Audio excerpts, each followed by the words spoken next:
ভাসিয়ে কাঁদবে এমন ভক্ত কজনই বা পাওয়া যায়। রাধারানী বলছে, বধূ হে, তুমি কাঁদতে পারবে কবে জানো?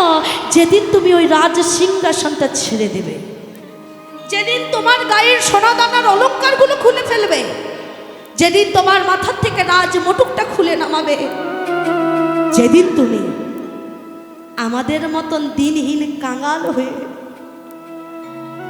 একটা সাদা বস্ত্র, গায়ে একটা নামাবলী, কপালে একটা তিলক, মাথায় একটা শিখা, আর মুখে যেদিন থাকবে তোমার হরির নাম, কৃষ্ণ নাম, একমাত্র সেই দিনই তুমি নয়ন জলে মুখ ভাসিয়ে হা গোবিন্দ বলে কাঁদবে।